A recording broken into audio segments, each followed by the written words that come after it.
In an ideal world, we're going to see INEOS spend big with Manchester United, with the intention of making Manchester United a European dynasty again, a team that is feared across Europe, revered across Europe, that is seen to be leading in terms of innovation and all sorts of things that we have been in the past, but the last 18 years has sort of put paid to that. Now, there isn't much indication of the names that United are looking at, which is probably a positive thing for a lot of people because we've had some right transfer sagas in recent years.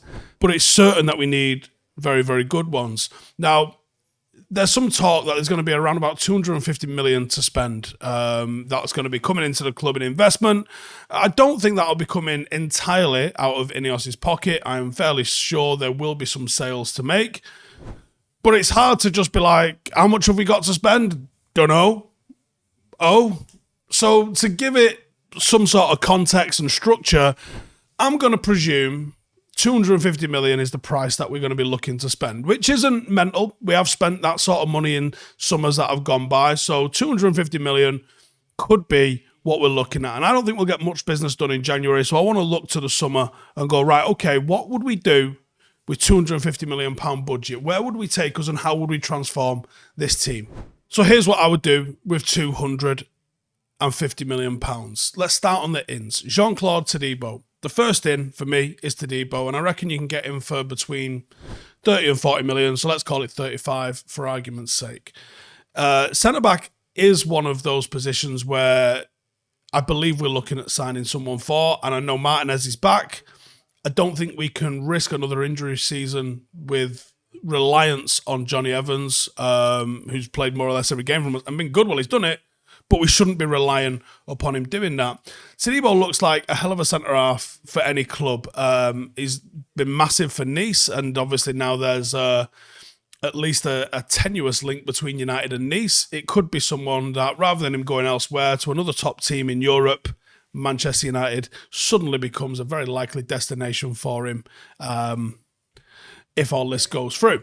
Now, I imagine there'd be doubts of him starting often if Varane and Martinez are fit, but for the price that we're getting him for, I think it would be an idea for United to actually gradually bring somebody into the team and actually put a little bit of pressure on those starters. And actually, with Varane and his injury situation, take a little bit of pressure off him playing every single game and blend them in when fits. So opportunity for it to be a fair price. I don't think it'd be cut price, but certainly a fair price because of the INEOS connection. I think so.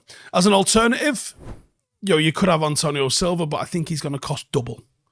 Anywhere from 60 to 80 million. So I would rather we went with Todibo because I don't think the difference in quality is double. So I think Todibo, that'll do. Next up, Jeremy Frimpong. He's been touted for a move to United for the longest time. But Jeremy Frimpong would be class for Manchester United. A lot of reports about Wan-Bissaka being sold are starting to come out, and there's talks of some potential destinations for bringing him.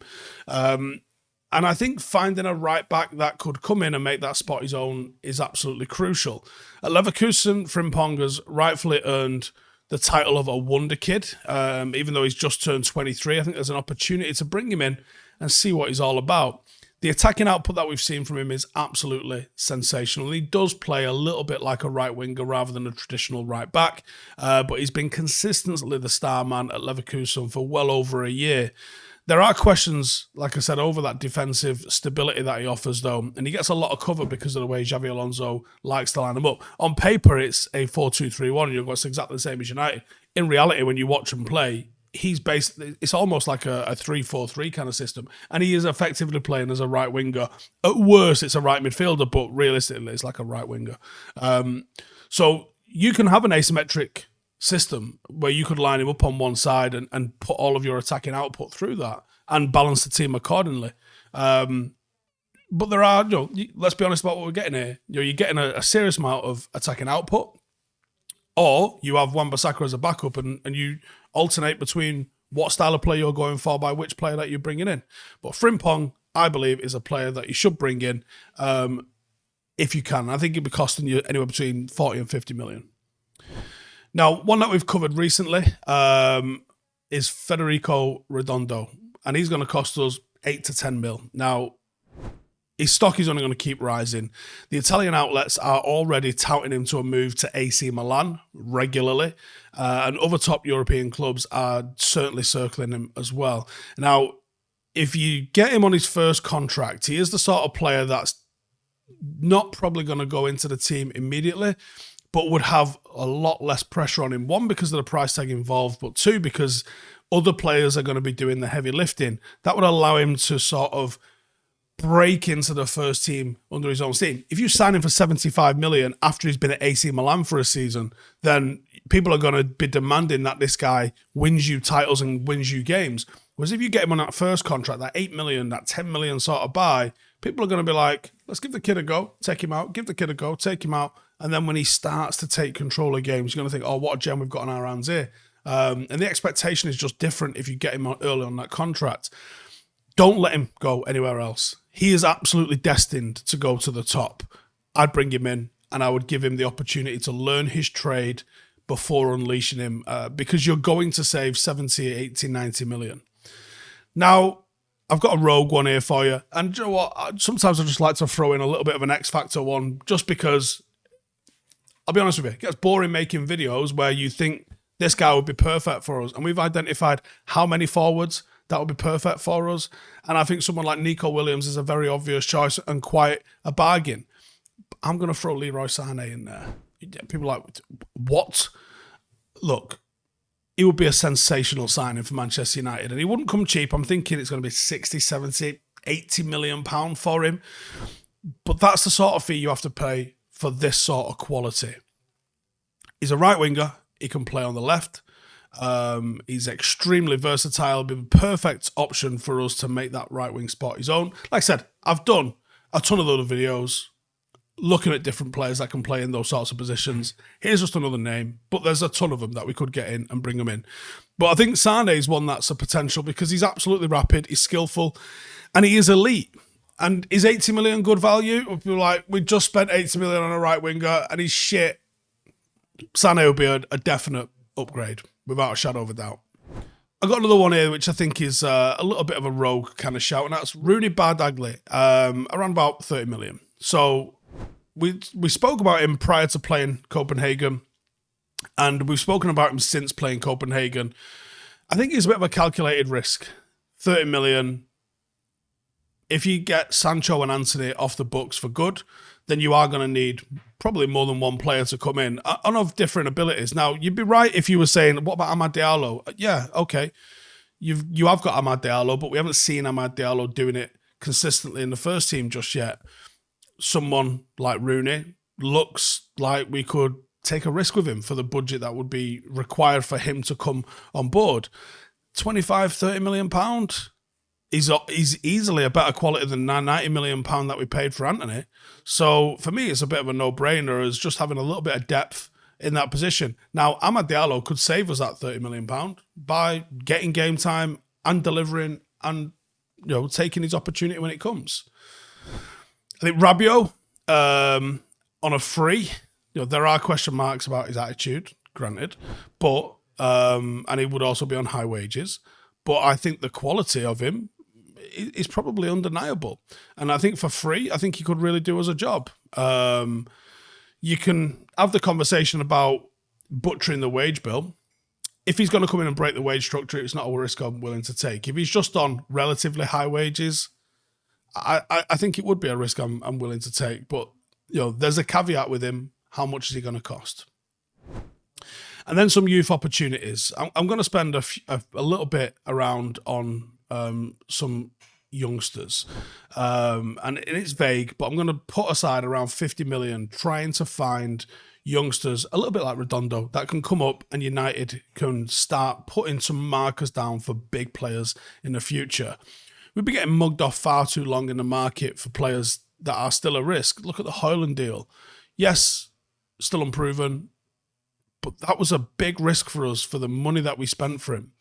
Spending the sort of money we spent on Howson should have been guaranteeing us a 25, 30 goal a season striker, and he didn't do that.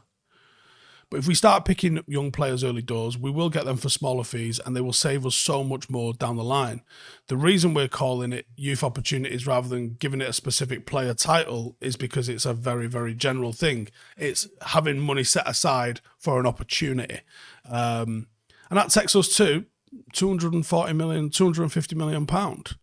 Now, like I said, that budget isn't going to come solely out of INEOS's back pocket. That isn't just going to be readily available for us to pick up. So there's going to be names that need to be taken out of here as well. I think Martial is one of them. Obviously, that's just going to free up wages rather than bringing in a specific fee. Anthony and Sancho, either or both of them could go, and I don't think we really noticed too much. Sancho seems to be doing an absolute madness at Dortmund, so maybe that can put the fee closer to what we paid for him. Anthony will struggle to offload for anything like the value that we paid for him, but I think it's 100% worth a look. It was a bad decision bringing him in for the money, but let's not compound a bad decision by continuing with a bad decision. Let's cut our losses, and then you can start looking at players like, Casemiro. He isn't getting any younger. He's on a mental wage. If he's going to be productive, I would love to see him stick around. If he's not, and that's where you've got to be ruthless, then you cut your losses and you bring in players that are going to be effective. And then there's more. Lindelof, Maguire, Evans, Varane. The mad thing is, outside of Martinez, virtually every centre-half at the club could have a pathway out of the club. And that would be crippling if we didn't prepare for that, which is why someone like a Todibo is like the first on the list. Now, obviously, this is all theoretical. But there's some decent opportunities in the market for us to think about, and there always is. It's just being positioned enough.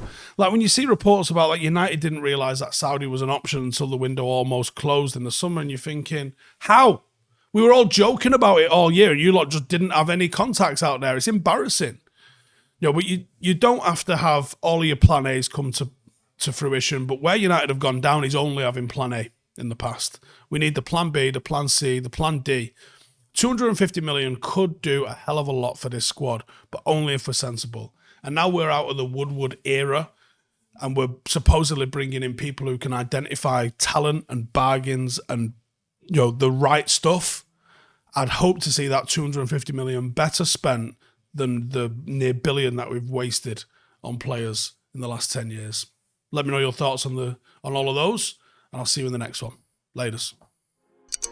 Hey, thank you for watching the video. If you are new around these parts, then don't forget to subscribe. My channel is proudly supported by my community on Patreon. If you'd like to get a little bit of extra content, a Discord group, meetups, five-a-side games, weekly podcasts, behind the scenes, and even an occasional bit of transfer news as and when I get it, then for the price of a pint, you can show your appreciation for the content that we make and get some goodies for doing so as well. Check the link in the description or click the button right here. You'll also find all of my socials here too if you want to follow me on any of those platforms. Nice one.